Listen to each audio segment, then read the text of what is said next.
Thank you for taking care of my daughter for a year. When my sister-in-law came back from her trip overseas, she came straight to our house.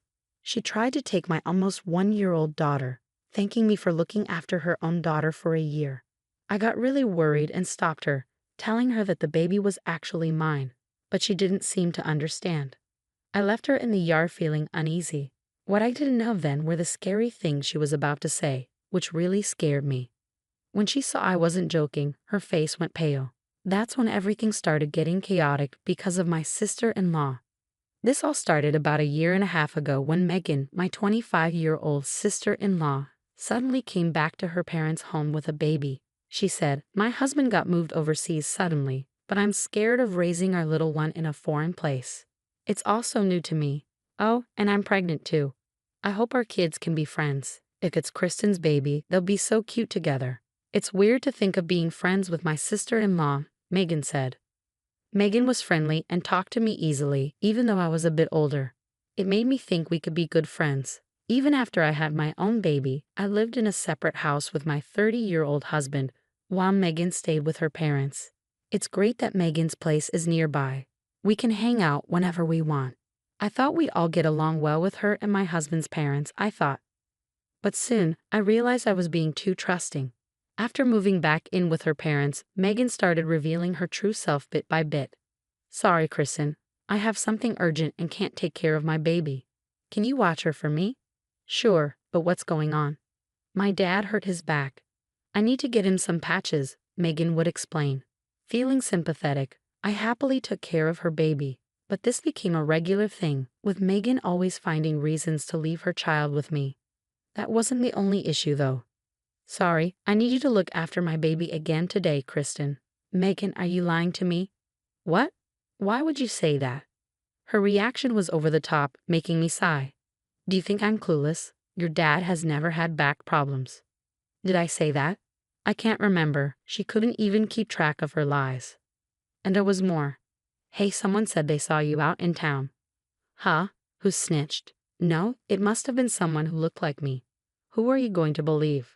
Some random person or your sister-in-law?" Despite her attempt to convince me, her acting was terrible. "Take care of your own child. I'm done helping you." "What? Why? That's not fair." Megan threw a fit like a child but then stopped suddenly, as if she had an idea.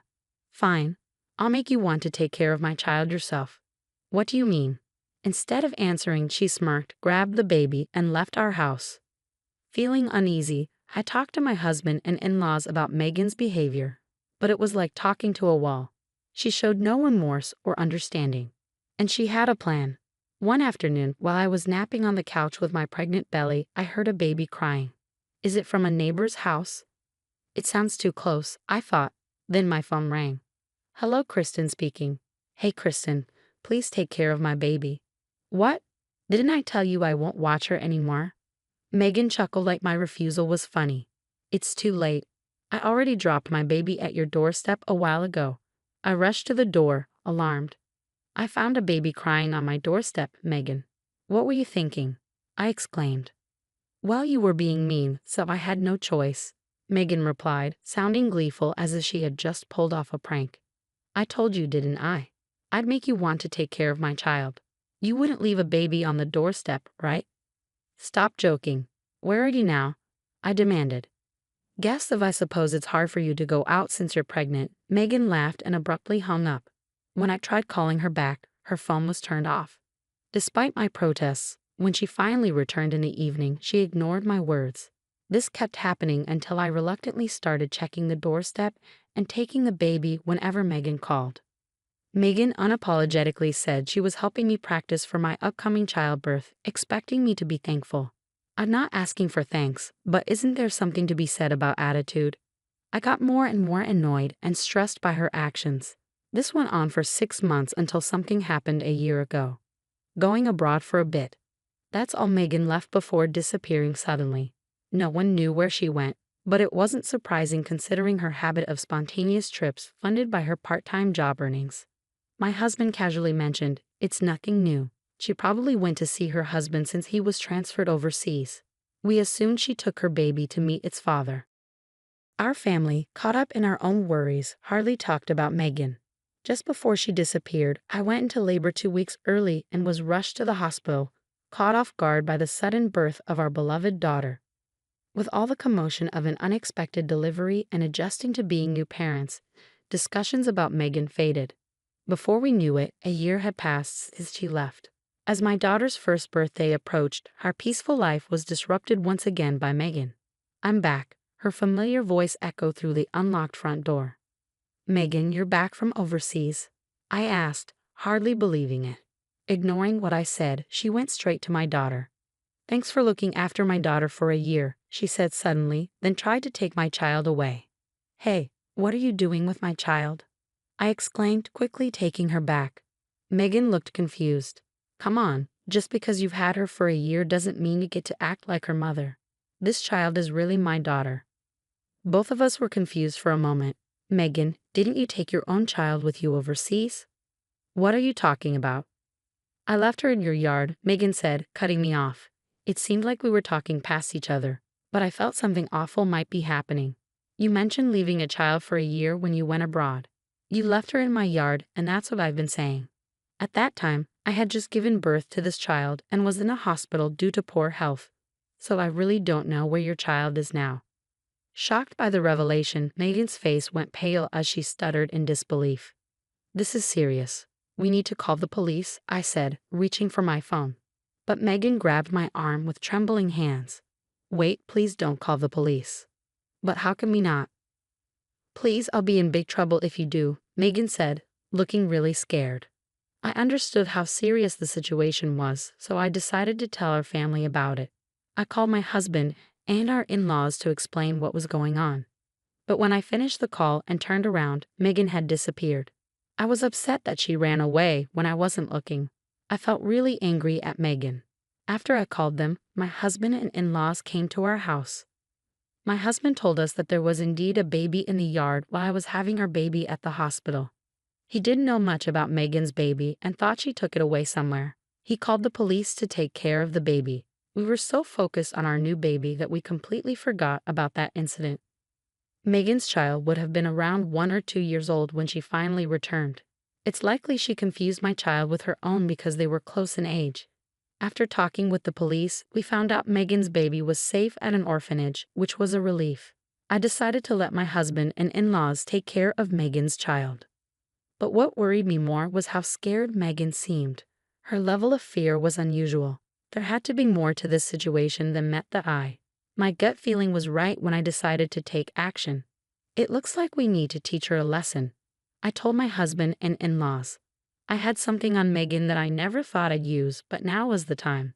It was time to show her. A week later, everything set up, I called Megan. After a few rings, she nervously picked up. "Megan, your child is safe. You can come back home now," I assured her. Megan casually came over and rang the doorbell. I was so worried. "I'm glad she's safe," Megan said with a careless laugh as she walked into our living room. But what she saw inside was unexpected. "What in the world? Aaron and Ben, what are you guys doing here?" Megan's husband, or should I say, her ex-husband, Aaron, was sitting on the sofa, looking angry at her. And on the floor sat her affair partner, Ben, with a sad expression like he was going to cry. "This isn't good," Megan said, trying to leave our house. But my father-in-law, who's a big man, was blocking the doorway, stopping her from leaving. Megan ended up sitting on the floor next to Ben, getting a lecture from my husband, her ex-husband, and our in-laws. "Come on, everything's fine now, right? The child is safe," Megan said stubbornly, puffing out her cheeks. But Aaron's cold stare silenced her. "If you can't even look after the child properly, maybe you should give up custody and the child support payments," Aaron said, his tone icy. When I talked to Aaron, he told me that everything Megan had told us was a lie. He hadn't been sent overseas, and they had divorced because of her cheating. Despite that, Megan had managed to get custody of their child during the divorce and was getting a lot of money from Aaron for child support. Even if the parent with custody cheats, they still get child support. That's why Megan panicked when I wanted to call the police. She was scared of what would happen if they found out she wasn't actually taking care of their child. I explained to everyone. I felt really disappointed by Megan's selfishness. "Kristen, you have to help me. I can't pay back the child support," Megan begged. But you're the one who left the baby with me. You can't deny that. Don't try to make excuses. Do you have any evidence? I asked calmly, while Megan screamed in panic. I showed her the video from my phone. After you kept leaving your baby at my doorstep, I installed a security camera for safety. It's important to keep the baby safe, I explained. Megan gasped, covering her mouth in shock. When did you record this? Ever since you began leaving your child at my doorstep. This video shows that you haven't been taking care of your responsibilities as a parent. Wouldn't it be better for the child to be with Aaron? I asked. Megan, biting her lip and growling softly, suddenly turned to Ben, who was sitting beside her, and burst into tears. Help me, Ben. Everyone's picking on me. But Ben, who appeared to have viewed Megan as just a casual relationship, gently pushed her away. I have another family, Megan. You've betrayed me too. Who do you think paid for our trip around the world with the child support money? Megan gasped, realizing her mistake. But is that really so wrong? She tried to argue. It's not exactly a good thing, I said firmly. Megan finally felt remorseful, sobbing and repeatedly apologizing, even falling to her knees on the floor. Please wait. I'm so sorry. Just forgive me, she begged. However, I couldn't let Megan off the hook easily. Remember, I won't forget how you've treated your child and me. You need to think hard about what you've done, I said firmly. Megan was taken away by the police, arrested, and her daughter was returned to Aaron, who got custody back. Now, Megan has to pay $500 in child support every month until the child is grown. Cut off by my husband and in-laws, Megan faces a tough road ahead. Even as she gets out of jail, Ben wasn't spared either. His wife filed for divorce and asked for compensation. As for me, I'm living a happy life with my husband and our daughter. Every day brings new joys and discoveries as we watch our daughter grow.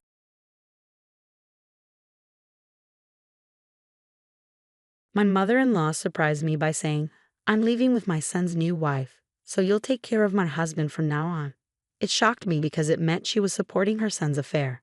It also seemed like my husband and mother-in-law planned to live with his mistress. But my father-in-law, who needs care due to his wheelchair, was left behind. Feeling torn between anger and responsibility, I couldn't abandon him. Just when I felt lost, my father-in-law suddenly stood up. My name's Linda, and I'm turning 30 soon. I've been married to Tom for 3 years. At the start, we'd laugh over silly stuff daily, but lately our talks have dwindled. Is this what they call familiarity? We've moved from passionate love to craving stability. Our marriage is steady, but each day feels routine. About a year ago, Tom's overtime skyrocketed. He claims work got busier out of the blue. He never traveled for work before, but now he's gone every few months. Still, he provides for us, and I work too, so I'm not dwelling on him all the time. Sometimes he's home early, and we share dinner, filling the gaps. To outsiders, we might seem like a loveless couple, but that's not true. This is just how we are. To me, this is normal married life. One evening, I returned home from work to find my husband there, which was unusual since he never came back before 10 p.m. It was only 7 p.m. Welcome home, he greeted me, making me wonder what was going on. Tom, it's rare for you to be home this early. Did work finish early today? I asked. He explained that his dad had an accident at work and was hospitalized, so he rushed home.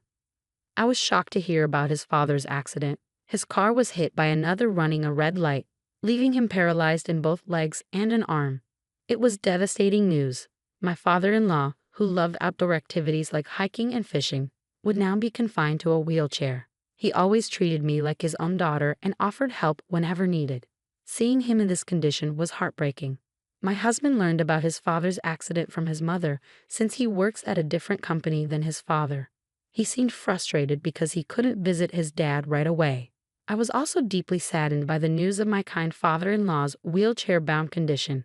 But amidst the shock, my husband turned to me and said, Linda, Mom needs a favor regarding Dad. What does she need? I asked. She's asking if we can help take care of him together. Your mom's getting older. It might be tough for her alone, so she thinks we can assist together, he explained. So we have to move in with your parents? I questioned. Yes, we do. There's enough space for us at their place. Is that okay? I hesitated to answer. While I cared deeply for my father-in-law and loved him, agreeing to suddenly become his caregiver was daunting. considering I had no prior experience with it. I do care about my father-in-law, but I have a job. Being suddenly asked to become a caregiver leaves me unsure. I rack my brain for alternatives, but nothing seems feasible. He senses my hesitation and grasps my hand, pleading, Linda, I know it's tough and new, but if we rely solely on Mom, she might struggle too. It's going to be hard. I work too, I respond. I want you to quit your job, Linda, and focus on caring for Dad alongside Mom. I'll handle our expenses. Quit my job. I'm taken aback. Yes, I'll provide for us. Please, Dad in his wheelchair and Mom needing care. They both need your help. Tom kneels before me, pleading repeatedly. Seeing his desperate expression, it was tough for me to turn him down. So I followed his advice and quit my job to care for my father-in-law. As we settled into our new living arrangement, one evening during dinner, my husband suddenly stood up. He announced his plan to take over his father's company and become its president.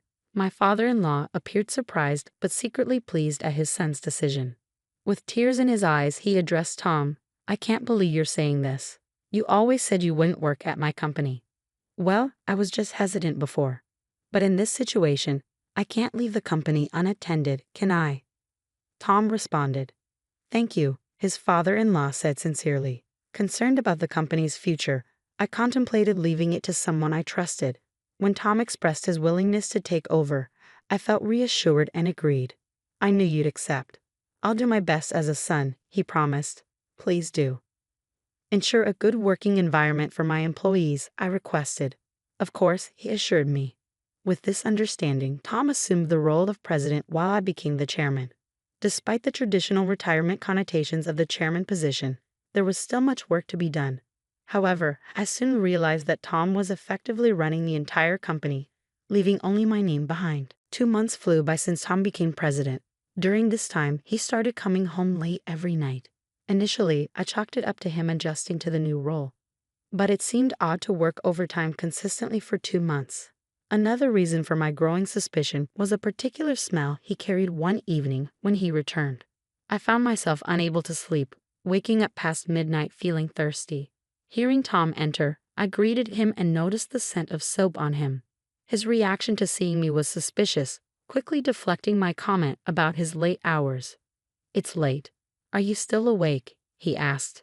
Yes, I couldn't sleep, I replied. You're still working late, Tom, I pointed out. Oh, just leave it. Taking over Dad's business was sudden, and I'm struggling to grasp it all. It's only been 2 months, so it's understandable, he explained defensively. I'm heading to bed now. I'm exhausted, my husband announced, swiftly making his way to the bedroom, the scent of soap trailing behind him. Suddenly, I grabbed his arm, my tone firm. Tom, who have you been working overtime with every day? What are you talking about all of a sudden? He replied, clearly taken aback. You smell like soap, I pointed out. You're imagining things. I'm just working hard. Don't hassle me with troublesome questions, he retorted, irritation creeping into his voice. His defensive demeanor only heightened my unease. Tom noticed my persistence and sighed heavily. I wish you'd stop. It's annoying to be interrogated as soon as I get home tired, he complained. I didn't mean it like that. I was just curious, I explained. Are you accusing me of cheating? I work hard every day so you can live comfortably, he shot back defensively. I understand that, but if you have time for such suspicions, you could at least tidy up, I replied. I don't have time for that, he snapped, stomping upstairs with deliberate noise. As my husband entered the bedroom, he turned away from me and buried himself in his smartphone. Despite my attempts to apologize, he completely ignored me. The following day, my mother-in-law, having been briefed by my husband about the previous night's events, approached me with a stern expression. Linda, did you accuse Tom of cheating yesterday? She demanded. No, that's not true. I simply asked him who he was working overtime with, I clarified. That's enough to cast doubt on him when Tom is working hard for your sake. Did you consider that? She scolded. Of course, I appreciate everything he does. I was just curious, I explained. Your actions were out of line. What do you hope to achieve by making Tom uncomfortable? It's not how a wife should behave, she lectured, dumping all the housework on me before storming off.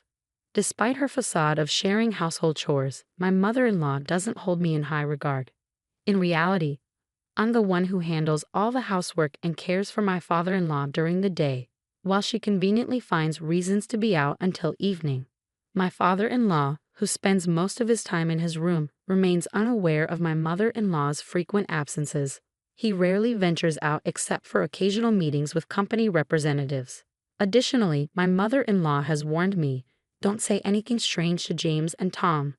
I felt the unfairness of her self-centeredness, but all I could do was silently attend to household chores and caregiving. However, what kept me going through such a mundane routine was largely my father-in-law's presence. Each time I assisted him, he expressed genuine remorse. "Linda, I'm sorry. I'm sure you dislike caring for an old man like me," he would say. "Don't worry about it. I consider you my real father. Helping you brings me joy," I reassured him. "I'm grateful that Tom married someone like you, Linda," he replied sincerely. "Despite all the trouble I've caused you with my care, you still speak so kindly to me." "I'm a lucky man, father-in-law," I expressed gratefully. "I'm also happy to have such a kind person as my father-in-law," I added. Despite the discomfort caused by my husband and mother-in-law's behavior on many days, I found the strength to carry on because of my father-in-law's appreciation for me. My nightly routine involved helping my father-in-law get ready for bed and turning off the lights. Today, as I completed my tasks and returned to the living room, I was surprised to find my husband, who usually wasn't home at this time, sitting beside my mother-in-law. They appeared to be engaged in conversation, with my husband sporting a smirk. Sensing trouble, I braced myself as my mother-in-law spoke up, saying something that exceeded my expectations. "Oh, Linda, perfect timing. We need to talk," she declared abruptly. "Please take care of James here for the rest of his life," my mother-in-law declared abruptly. "What do you mean?" I questioned, bewildered by her statement. "Tom and I have decided to move in with his new wife," she explained casually. "A new wife?" I exclaimed, stunned by her sudden revelation. What does that even mean? Why is Tom silent? I wondered aloud. Without a word, Tom handed me divorce papers. "I'm seeing someone else now, and we're leaving with Mom," he announced bluntly. "What?" I gasped, struggling to comprehend. "I'm packing up. You deal with the divorce papers," he added callously. Overwhelmed, I collapsed in shock as they packed their bags and left without a second glance. Tears streamed down my cheeks in the silent living room. Suddenly, my father-in-law rolled in on his wheelchair. "Linda, what's happening? Why are you crying?" he inquired, concerned. I recounted the events to him, his expression shifting from concern to anger. His eyes glinted with fury as he processed the situation. With unexpected strength, he rose from his wheelchair, his voice resonating powerfully. "Let's fight back, Linda," my father-in-law declared with determination. "But your legs, James," I hesitated, concerned about his mobility. "I'm sorry for keeping it a secret. Actually, I've been able to walk for a while now." "Don't worry, just leave everything to me. I'm ready," he assured me, revealing his hidden capability. From a drawer, he produced a large envelope, unveiling its contents to me. "This is it, Linda," he said solemnly. Inside were numerous pieces of evidence documenting my husband's infidelity, alongside shocking evidence of my mother-in-law's involvement in extramarital affairs.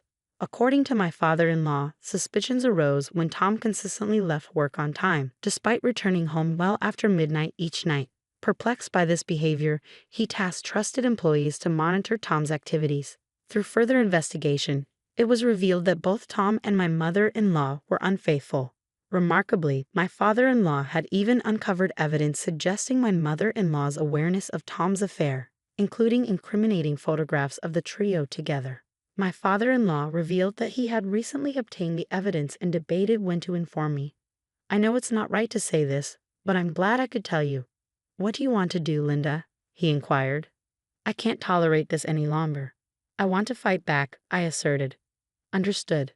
Leave the rest to me," he assured me. Shortly after, my father-in-law swiftly dialed a number on his phone, contacting someone from the company. As a result, my husband was ousted from his position as president.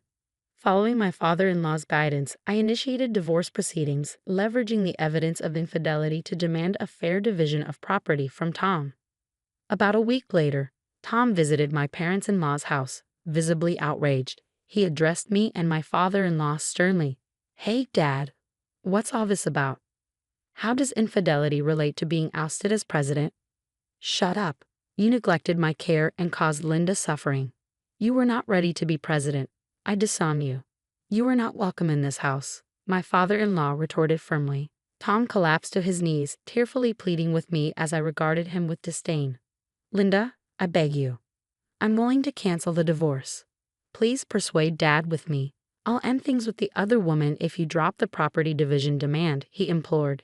Even in that moment, his concern remained solely focused on himself. His self-centeredness left me utterly disillusioned.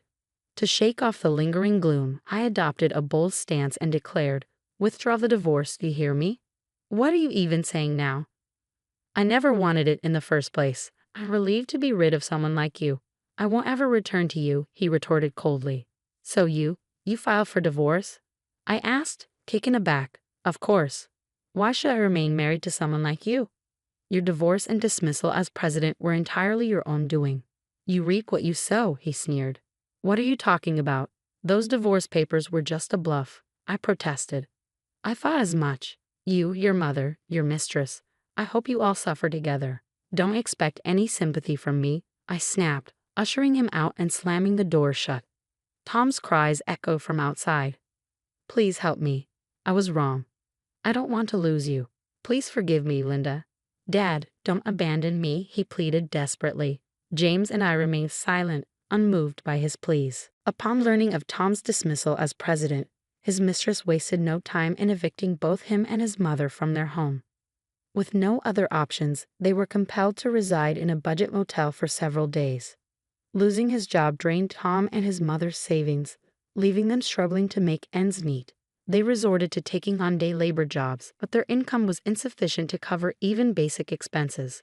Unable to afford rent, they found themselves living hand to mouth and sinking into debt.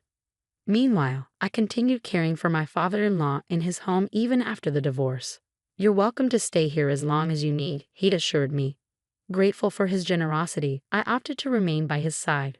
Recently, he started attending a senior daycare center, allowing me to work while he's away. Though challenges may arise in the future, I'm committed to doing everything in my power to support him.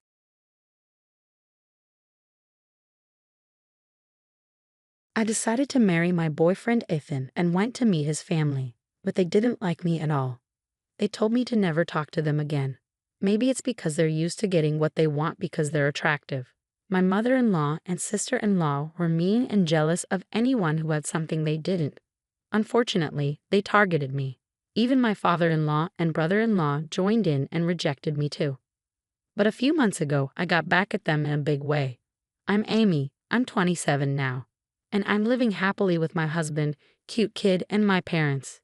It all started 3 years ago when Ethan proposed to me. Ethan and I worked together and bonded over our love for movies. We went on lots of movie dates on our days off and eventually started dating. Ethan was easygoing and got along with everyone at work, earning him many friends. He didn't like arguments and was the type to forgive easily. I had a crush on Ethan ever since I joined the company, so when he asked me out, I was thrilled. I looked forward to work every day just to see him. Whenever I messed up at work and felt down, he'd stay up all night listening to me. That's when I knew I wanted to be with him forever. Ethan had dreams of starting his own business, and I wanted to support him every step of the way. I was ecstatic when Ethan proposed to me. There was no reason to say no, so I said yes right away. We decided to get married.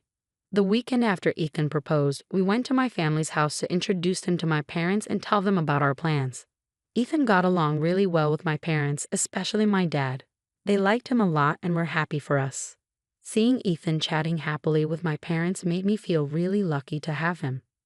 The next weekend, we were supposed to visit Ethan's family. I realized I didn't know much about them, but I didn't think too much about it. Ethan had been living alone, so I figured he didn't keep in touch with his family much. The night before we were supposed to visit Ethan's family, Ethan told me over the phone, "My parents might be a bit strange tomorrow, but don't stress about it." I was a little worried about what he meant by strange, but I decided to wait and see. Since we had to wake up early the next day, I didn't dwell on it too much and went to bed. The next morning, we met at the station around 10 a.m. to go to his house together. It was my first time visiting his family since Ethan lived alone. Despite trying to calm my nerves, I felt anxious all morning. As we walked, I was so nervous that I could hardly focus on what Ethan was saying. Standing before me was a magnificent mansion, resembling a castle. The garden sprawled out grandly, and I couldn't help but feel intimidated at the thought of Ethan growing up here. However, his gentle smile helped ease my nerves as he said, "Feeling nervous? It's all right. Let's go." As soon as the front door opened, my mother-in-law greeted me warmly, saying, "You've come such a long way. You must be tired. Come in quickly." She was slender, impeccably dressed, with perfectly styled hair. Her expensive attire was flawless. Inside, I was greeted by my father-in-law, brother-in-law, sister-in-law, and their children. Thankfully, everyone except my mother-in-law welcomed me with smiles, which put me at ease. I was warmly embraced, took a seat on the sofa, enjoyed dinner while chatting with everyone, and announced our engagement. Ethan's family was thrilled, especially my mother-in-law and sister-in-law, who exclaimed, "We're so delighted to welcome such a lovely girl into our family." Their warm reception touched me deeply. The pleasant conversation flowed effortlessly. Ethan's family was quite chatty, and as stories were shared, I learned that my father-in-law owned a company specializing in package tours, with my brother-in-law working there as an executive director, aiming to take over the business in the future.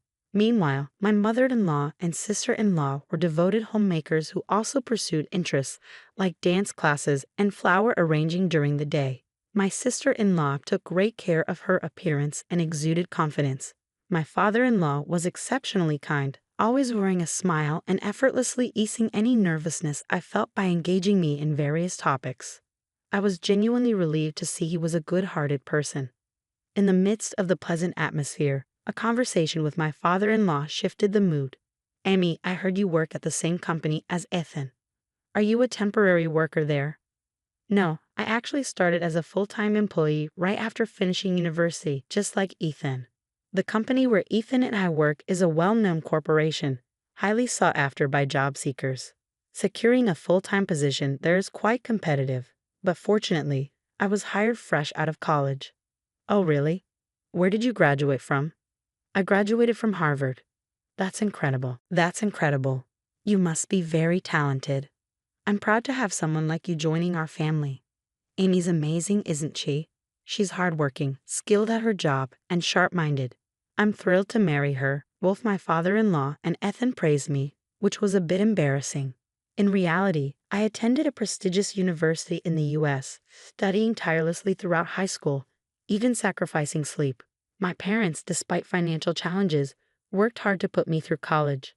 I was determined to attend a good university, secure a decent job, and one day repay my parents for their sacrifices. I've been striving towards that goal wholeheartedly. Engaged in a lively conversation with others, I noticed my mother-in-law and sister-in-law had fallen silent.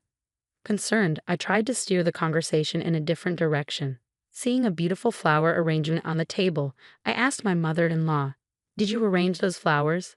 "They're beautiful." Her response was unexpectedly curt. "What? You, a professional in a top-tier company, interested in housewives' hobbies?" Confused by her sudden change in demeanor, I wondered why she was now being cold when moments ago she had been smiling.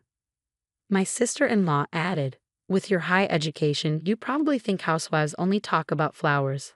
I hadn't meant to imply that at all. Feeling overwhelmed and unsure of how to respond, tears threatened to surface. Ethan intervened. "Hey, both of you, cut it out. Amy doesn't look down on anyone." His words were comforting, but I couldn't find the words to apologize or defend myself. So I remained silent, keeping my head down. Looking around, I noticed my father-in-law, who had been drinking since noon, snoring loudly and passed out on the sofa. My brother-in-law seemed bored, yawning and scrolling through his phone, creating a tense atmosphere in the room. When Ethan suggested it was time to leave, I felt relieved to escape the uncomfortable situation. On our way back to the station, Ethan apologized, saying, "I'm sorry about today. My mom and sister have a lot of pride, especially when it comes to their high school education." According to Ethan, my mother-in-law had worked at a flower shop right after high school, where my father-in-law had fallen in love with her at first sight. She was undeniably beautiful, attracting many customers to the shop just to see her. After persistent pursuit, they started dating and eventually got married. Even now, it seems my father-in-law is still smitten with my mother-in-law, always doing whatever she asks. My sister-in-law was also stunning. She and my brother-in-law had been classmates in high school and reconnected at a reunion in their early 20s. Seeing her beauty, my brother-in-law fell head over heels, and after persistent efforts, they ended up together. Like my father-in-law, my brother-in-law seemed to follow his wife's lead. Despite my higher education, I couldn't understand why they felt insecure. They were both beautiful women with caring husbands who always looked out for them.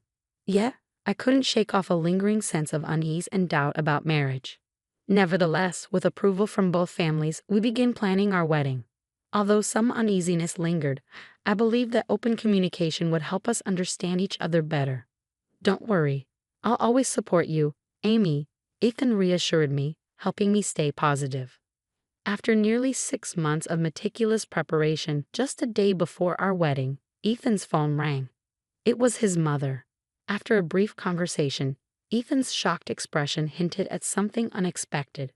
"What? Why? We can't just change it." "Hold on," he said before the call abruptly ended. When I asked what happened, I awaited his response anxiously. Ethan stunned me with his revelation. "My parents, they just informed me that they won't be able to attend the wedding tomorrow." "What? What do you mean?" I was utterly shocked and anxiously pressed Ethan for more details. According to him, it appeared that his parents had forgotten about a trip they had planned for the same day as the wedding and couldn't make it. I couldn't believe it. My future in-laws were backing out of the wedding at the last minute. We stood there, bewildered, struggling to comprehend why this was happening. Despite numerous attempts, we couldn't reach his parents for an explanation. Desperate for answers, we rushed to their house, only to find it dark and deserted, with no signs of anyone being home. I expressed my concern to Ethan. "When I visited your family the other day, I couldn't shake the feeling that I might have upset your mother and sister." Things felt tense towards the end. Ethan replied, "I've mentioned it before. Both my mother and sister have strong personalities. Smart women can be a bit stubborn. Even if they were upset, I wouldn't necessarily know." When I questioned, "But why would your father skip the wedding too?" Ethan explained, "My dad and brother-in-law, they tend to prioritize keeping the peace with their wives. They probably sided with them to avoid upsetting my mother." He looked troubled as he spoke, leaving me speechless. Ultimately, despite our efforts, we couldn't reach Ethan's family even on the day of the wedding. We had no choice but to proceed without them. Why did this happen? Did I inadvertently do something wrong? And was it truly just a matter of them forgetting about their planned trip to the hot springs? Even if it was, I struggled to understand why Ethan's family would choose a vacation over attending their own son's wedding. My parents, who had arrived at the wedding venue, were taken aback upon learning that Ethan's family wouldn't be attending. Ethan apologized to my parents, saying, "I'm truly sorry for the inconvenience my parents have caused." My parents reassured him, "It's not your fault, Ethan. Please don't worry. Let's just enjoy the wedding." Despite their comforting words, their expressions betrayed a hint of complexity. I felt awful for putting my parents in such a situation on our special day. Throughout the reception, we overheard whispers from both Ethan's friends and mine, all wondering, why aren't Ethan's parents here? Even our boss, who graciously offered to give a toast, inquired, "Where are your parents?" We were left grappling with how to respond. We couldn't possibly reveal the truth. My parents chose to go on a trip instead of attending their son's wedding. So when asked about Ethan's parents, we simply stated that they were feeling under the weather.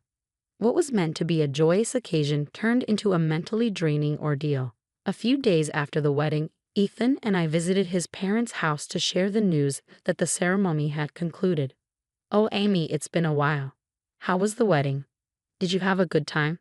"I'm sorry, I couldn't attend because of my trip that day. I meant to bring you back a souvenir, but things got busy, and I forgot," she replied without a hint of remorse. Despite feeling sadness inside, pondering why I deserved such treatment, I forced a smile to maintain peace with Ethan's family. Ethan expressed his frustration, canceling the day before the wedding and having all the relatives miss out. "Is that even normal? If you didn't want to come, we could have spared you the invitation." His sister-in-law added, "I would have come if Amy wasn't the bride." "What? What does that mean?" I was bewildered, my head spinning with confusion. Then, to further escalate the situation, the mother-in-law chimed in, "Don't just blame us." I wanted to witness my son's special day, but Amy ruined it. I'm a victim too. I demand an apology. Ethan defended me, his voice firm as I was too stunned to respond.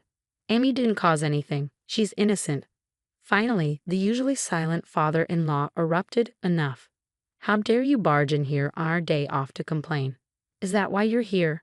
Get out. With furious anger, he expelled us from the house.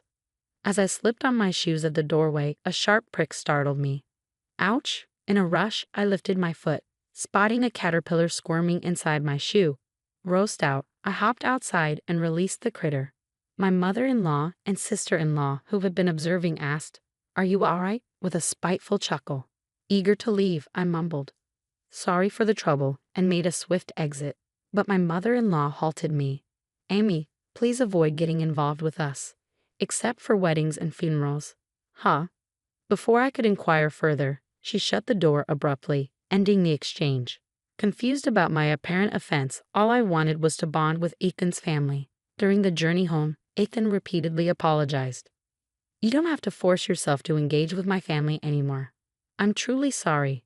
Hearing that my in-laws would have attended the wedding if I weren't the bride left me feeling guilty and perplexed, even though I didn't understand why. I couldn't help but sympathize with Ethan's predicament. The next morning, I woke up to an intense itchiness all over my body. It was unbearable, prompting me to leap out of bed and rush to the mirror, only to discover that my entire body was inflamed with fiery red swelling. Despite having to work that day, I quickly called in sick and headed to the dermatologist. It turned out that the swelling was a reaction to caterpillar stings, yes, from the one I encountered the day before. The itching was agonizing, and for nearly 2 weeks afterward, I struggled to sleep due to the severe discomfort. Reflecting on the incident, I recalled noticing my brother-in-law near my shoes at the front door when I visited Ethan's house. In the past, I might have dismissed it as a harmless mistake, but given the strained relationship with my in-laws, I couldn't shake off the feeling of distrust. About a month later, Ethan fell ill and was hospitalized. He had been experiencing persistent stomach pains for a week before seeking medical attention. Concerned, I insisted he take a day off work and accompany him to the hospital, where he was diagnosed with a probable gastric ulcer, requiring further tests and hospitalization. Despite the directive to only contact them for weddings or funerals, I hesitated but ultimately decided that Ethan's parents deserved to know, so I mustered the courage to give them a call. "Hello," my mother-in-law answered the phone. My hand trembled, and I felt queasy as it rang. That's how much my feelings toward my mother-in-law had soured. "Hello, it's Amy. I'm sorry for not reaching out sooner. I have some news about Ethan." "Oh, what is it this time?" Her dismissive tone grated on me. "Ethan's been hospitalized. They suspect a gastric ulcer and are running tests." "Ah, a gastric ulcer? Probably from overwork. Don't bother me with trivial matters." "I'm busy." "Trivial? Don't you care about Ethan?" "I don't want to hear from you." "I'll make it clear. I want nothing to do with you. Don't contact me again. I'm worried about Ethan." "I'll call him directly." Suddenly, my brother-in-law took the phone. "You're too persistent. Can't you see it's not a good time? I don't know what's going on with Ethan, but your constant calls are annoying." With that, he hung up abruptly. The click of the receiver felt like a breaking point. Their cruel words echoed in my mind. My mother-in-law's rejection, even with her son in the hospital, and the whole family's unilateral dismissal left me seething. They don't want me to bother them. Fine. I want nothing to do with that family. I won't ever reach out to them again, no matter what. Following the incident, Ethan's test results showed no major abnormalities, confirming a mild gastric ulcer. With medication and care, his health improved significantly. I shared everything with Ethan, who, with determination, said, "Let's distance ourselves from my family. Amy is all that matters to me now. If they can't accept her, they're not family, regardless of blood ties." A year later, Ethan left his job to pursue his longtime dream of starting a software sales business. This dream had been brewing since before our marriage, and he used his experience to make it a reality. Ethan dedicated himself tirelessly to this endeavor, and though we're still in the early stages, witnessing even a small part of his dream come to life filled me with joy. Our happiness multiplied when, a year into his business venture, we welcomed a healthy baby boy into our lives. My parents were thrilled about their new grandchild. Despite the nearly 2-hour journey from their home to ours, they visited frequently, filling each day with happiness. Naturally, we didn't inform Ethan's parents about the birth. Even if we had, they likely wouldn't have shown interest anyway. So it didn't bother us much.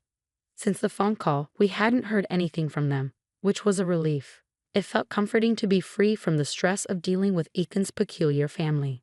Then, several months later, something unexpected occurred. The novel coronavirus began spreading globally, prompting our country to declare a state of emergency and urge people to stay home. News coverage was dominated by discussions about the virus, highlighting its impact on industries like restaurants and tourism. Seeing the challenges these sectors faced made my heart ache. I found myself wondering about the state of Ethan's father's package tour company, but honestly, it wasn't my concern. In fact, I might have even smirked at the thought of how his business was faring. Despite this, Ethan's own business was thriving. Although there were initial financial uncertainties, our income had surpassed what Ethan earned as an employee, and things were going smoothly. During this period, Ethan started receiving numerous calls from his parents' home. However, he seemed hesitant to engage with them, often ignoring the calls altogether.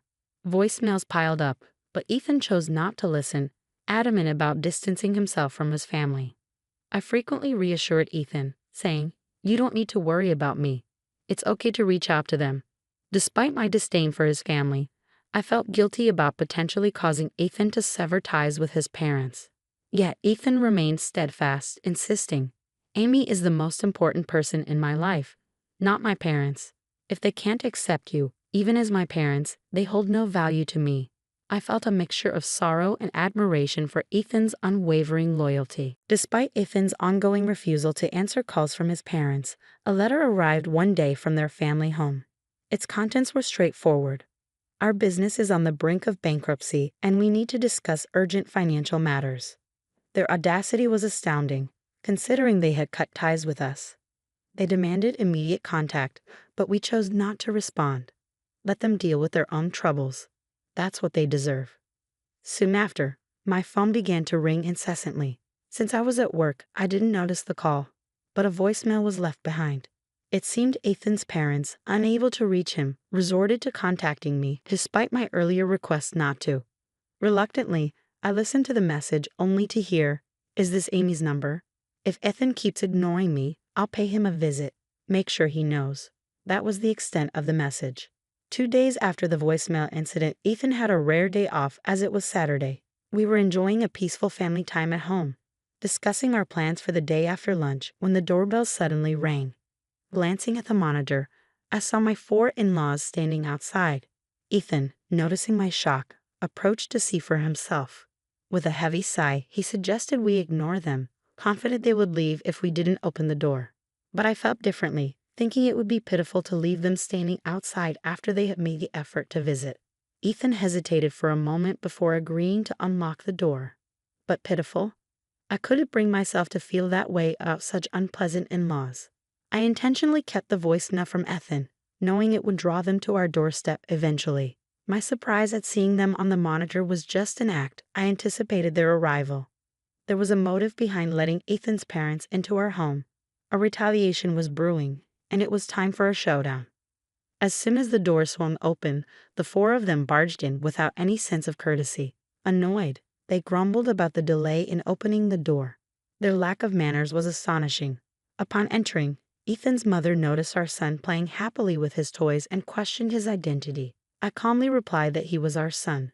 She remembered my request not to contact us but dismissed it, claiming it wouldn't make a difference since we didn't seem interested anyway. Her contemptuous gaze and muttered remark about my cheekiness only fueled my resolve. I found myself relishing the moment and decided to address Ethan's father directly. "So, what's the purpose of this unexpected visit?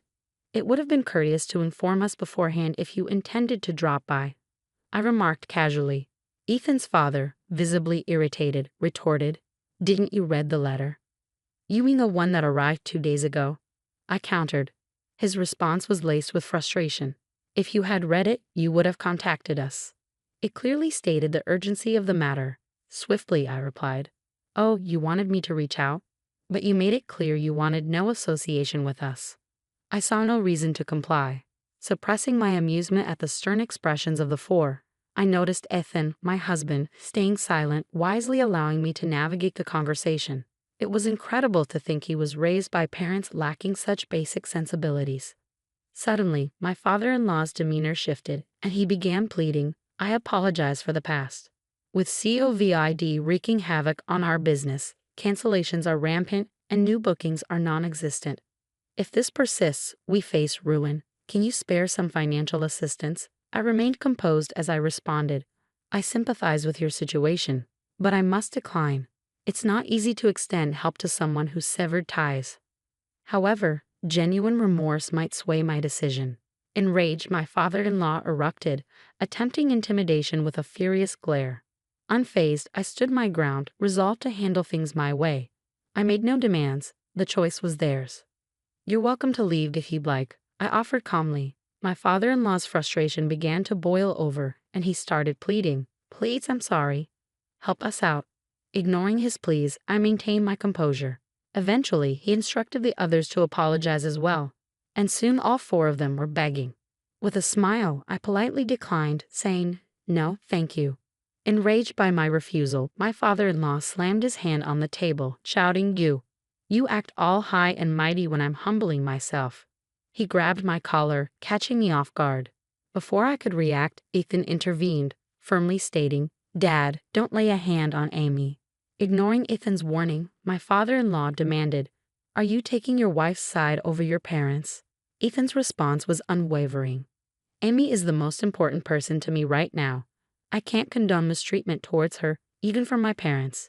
If you can't sincerely apologize to Amy, then leave." Infuriated, my father-in-law struck Ethan in the face.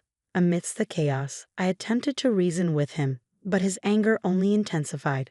He began kicking Ethan while he was down, prompting me to intervene. As I tried to restrain my father-in-law, he pushed me aside, causing me to collide with the table's edge. Pain shot through my head as I realized I was bleeding. In a panic, I shouted for help, hoping someone passing by would hear. The other three, frozen in shock, watched as my father-in-law continued to rampage, demanding money. Desperate, I opened the balcony window and cried out for assistance, fearing for our safety. 5 minutes later, the police arrived on the scene. My father-in-law's demeanor quickly shifted, attempting to downplay the situation by claiming it was all a misunderstanding. He even went as far as to accuse me of being drunk and shouting nonsensical things. I wasted no time in explaining to the officer the truth of what had occurred, urging them to take action against my father-in-law for assaulting both my husband and me and causing property damage by ransacking our home. In a sudden outburst, my father-in-law denied any wrongdoing and lashed out, punching a hole in the wall. His actions led to his immediate arrest, with the other three also taken in for questioning. My father-in-law was subsequently held in jail for some time. While my husband suffered only minor injuries, I required 10 stitches for the wound on the back of my head, leaving me with a sense of guilt for inadvertently putting him in harm's way.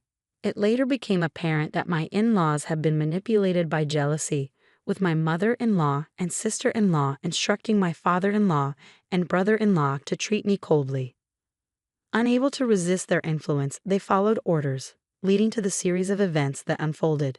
The incident with the caterpillar in my shoe was likely orchestrated by my brother-in-law, encouraged by my sister-in-law's envy. Jealousy has the power to drastically alter lives, and its consequences can be unforeseeable. The aftermath of their actions served as a stark reminder of the destructive nature of envy and the lengths some will go to in its grip. As expected, my in-laws faced financial ruin. Their business went under, and they lost their home, now residing in a modest apartment. With my father-in-law and mother-in-law nearing 70, finding employment is challenging. My brother-in-law, who coasted through life relying on his father's position, now struggles to secure steady work and is relegated to a part-time job at a convenience store. Meanwhile, my sister-in-law, lacking career prospects and plagued by a selfish nature, finds it difficult to hold down any job, leaving her mostly confined to their home. Following the incident, my father retired, prompting a decision for my parents and us to live together.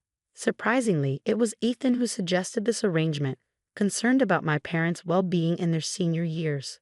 With my parents caring for our son during the day, I've been able to return to work, feeling secure in balancing childcare and my career.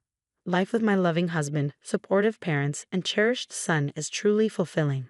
I am committed to never forgetting the gratitude I feel for this happiness.